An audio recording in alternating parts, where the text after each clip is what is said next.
પત્ની માં સતી ચેલણા શ્રેણીને શિકારનો શોખ છે. ના પાડવા છતાં પણ શિકારે જાય છે અને એક દિવસ ગર્ભવતી હરણીને એક જ તીરથી હરણ અને એના બચ્ચાને મારી નાખે અને શિકાર કરીને પાછા ખૂબ ખુશ થાય છે. અને આવીને ધર્મપત્ની એવી ચેલણાને કહે છે, પણ આ તો સાચી ધર્મપત્ની છે, સાચી કલ્યાણ મિત્ર છે. એ રાજાને શું સલાહ આપે છે? ચાલો એના શબ્દોમાં જોઈએ.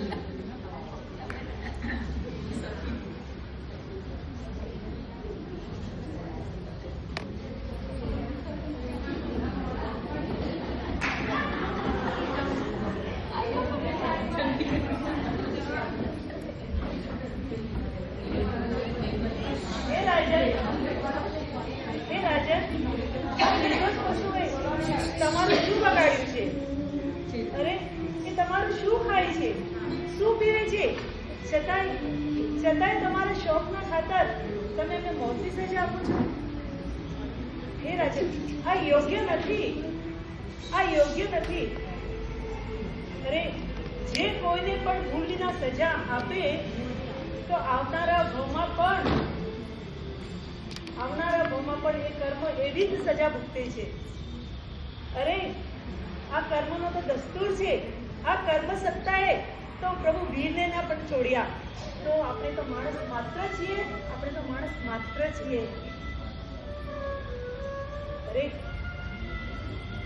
અરે મહારાજા, મેં આપણે કહ્યું હતું ને કે આ નિર્દોષ પ્રાણીને ના મારો.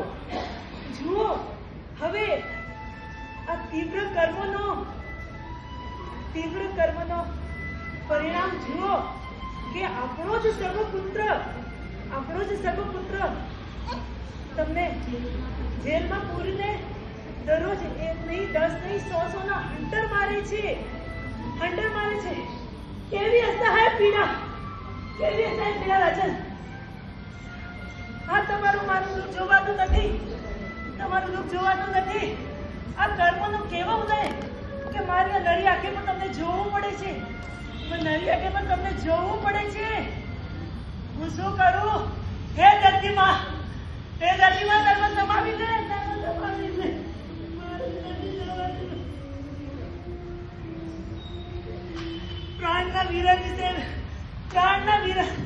પ્રાણનાથના વીરની વેદના સેવી સેલી,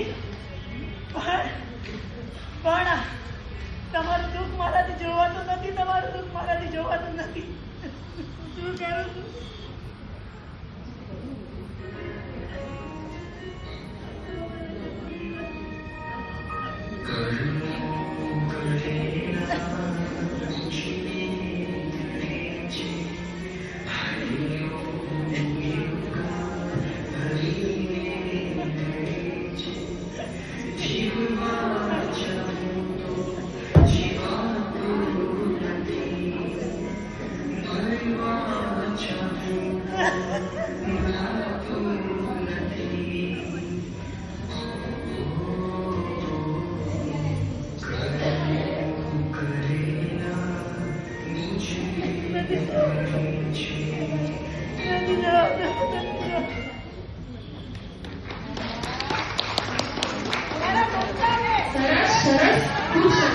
પૂર્વભાવમાં કરેલી અદ્ભુત પ્રભુ ભક્તિના પ્રભાવે જેના બાલ તિલકમાં જન્મ સાથે તિલક છે અને એ રાત્રિમાં પણ જળ મળે છે. દમયંતીના અદભુત કાવડને દેવેન્દ્ર પણ જેને ઝંખે છે એના વિવાહ નળ રાજા સાથે થાય છે. સુખપૂર્વક ચાલતા એમના વિવાહમાં રોડું બને છે એમનો નાનો દિયર કુબેર, જેને નળ રાજાની ઈર્ષ્યા છે. એ એમને જુગારમાં હરાવી 3 ખંડનું રાજ્ય જીતી લે છે અને નળ રાજાને દમયંતી સહિત વનમાં ધકેલે છે. રાજા વિચારે છે કે મારી સાથે આ બિચારી કોમળ સ્ત્રી કેવી રીતે કષ્ટ સહન કરશે, અને રાજા શું કરે છે? ચાલો નહીં.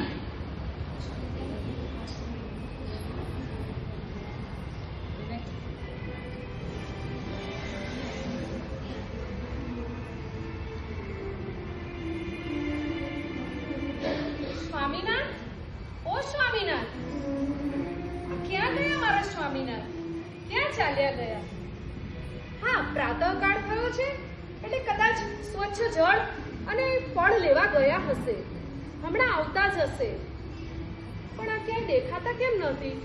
શું થયું? અરે આ શું છે? દમયંતી, આંબાના વૃક્ષની બાજુની કેડીએ તારા પિયર ગૃહનો માર્ગ છે, જતી રહેજે. હે સ્વામીનાથ, આ શું? આપ મને એકલી મૂકીને ચાલ્યા ગયા? હવે આ ભયંકર વનમાં મારું કોણ? કોણ મારી રક્ષા કરશે? કોણ મારા શીલની રક્ષા કરશે? કોણ મારું ધ્યાન રાખશે? હે સ્વામીનાથ, આપને આ શું સૂઝ્યું? હા, નક્કી તમે મારા દુઃખનો વિચાર કર્યો છે. જાણે કે આ મારી સ્ત્રી જંગલના દુઃખો કષ્ટો કેવી રીતે સહેશે.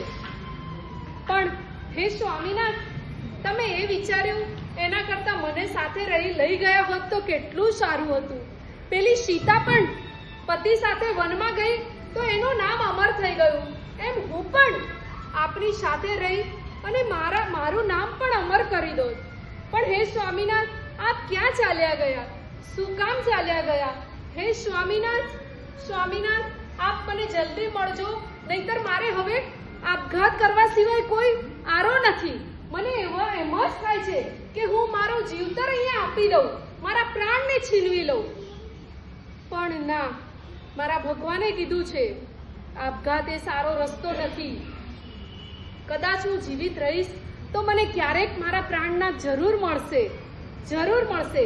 હા, હું એવી જ ઈચ્છા રાખું છું મારા પ્રાણના મને જલ્દીમાં જલ્દી મળશે, જલ્દીમાં જલ્દી ફરીથી અમારો મેળાપ થઈ જશે. બસ હું તો અહીંયા રાહ જોઉં છું અને એમની યાદમાં ખોવાયેલી રહું છું. મારા દેવતાઓ, વન દેવતાઓ અને ક્ષેત્ર દેવતાઓ એ જ મારી રક્ષા કરશે. મારા પંચ પરમેશ્વરી ભગવંતો એ જ મારા શીલનું રક્ષણ કરશે. હા, હવે મને કોઈ ડર નથી. બસ હું તો એમની યાદમાં ખોવાયેલી છું અને મારા પ્રભુના ધ્યાનમાં ખોવાયેલી છું, મસ્ત બની છું.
જો હવે તમારે મારી વાત તો માનવી જ પડશે, નહીતર શું વાત? અરે નહીતર હું પિયર જતી રહીશ. હો, ના ના, એવું ના કરીશ. તો જો હું કહું એમ જ કરવું પડશે. બોલ, શું છે? જો સોમવારે તમારે મને શોપિંગ કરવા લઈ જવા, ઠીક છે, અને મંગળવારે મોલમાં લઈ જવાનું. ઠીક છે. કારણ કે શોપિંગ તો ચૌટાપુલની કર્યું હોય એમ વેનેઝુએલા મોલ, રિયાદ મોલ, મંગળવારે મોલમાં લઈ જવાનું. બરાબર. અને બુધવારે પેલી બજાર બની છે ને મોટી માર્કેટ, એમાં લઈ જવાનું. એમ? હા, તો પણ મારે કેટલી બધી શોપિંગ કરવાની હોય, હોલસેલમાં ડ્રેસ લેવાના હોય, સાડીઓ લેવાની હોય, એટલે મારે બુધવારે તમારે મને માર્કેટ લઈ જવાનું. બરાબર. અને ગુરુવારે ગાર્ડનમાં ફરવા લઈ જવાનું. એ પણ? હા, દર ગુરુવારે ગાર્ડનમાં લઈ જવાનું. બરાબર. અને દર શુક્રવારે છે ને, શુક્રવારે પેલા થિયેટરમાં મૂવી પડે ને પિક્ચર જોવા લઈ જવાનું. એ પણ? હા, એ તો મને યાદ છે કે દર શુક્રવારે પિક્ચર નવું પડે. એવું? હા. અને શનિવારે તો ઘરે રસોઈ કરશે ને? અરે ના ના, હવે સોમ, મંગળ, બુધ, ગુરુ, શુક્ર રોજ રખડીને થાકી ગઈ. એટલે શનિવારે તો છે ને આપણે હોટલમાં જઈશું અને કે ઝોમેટો અને સ્વિગી. એ પણ? હા, હવે રવિવારે શું કરશું? રવિવારે રવિવારે તો ઘરે કરશે ને? ઘરે રહેવું પડશે, ક્યાંક તો જઈએ ને બહાર. તો પછી આપણે રવિવારે હું કહું એમ કરીએ. હા, એક દિવસ તમારું માની લઉં છું. બોલ રવિવારે તમે ચાલ કહો. આપણે મંદિર જઈશું રવિવારે. હા પણ મંદિર કેમ? તો મંદિરે જ જવું પડશે ને. તારા સોમથી શનિના ખર્ચા તો દે. હા, મંદિરે જ જવું પડશે. એટલે તમે ભગવાનને પ્રાર્થના કરવા જવાના છો એ ભગવાન ઉપરથી ઝાડ ખંખેર એટલે મારે રોજ પૈસા ભગવાન ખંખેરે નહીં, આ આપણે વાડકું લઈ બેસવું પડશે. અરે ના ભાઈ હો મારે તો રવિવાર રજા છે તમે જજો હું તો રવિવારે રજા રાખીશ બરાબર. જોયું આજકાલની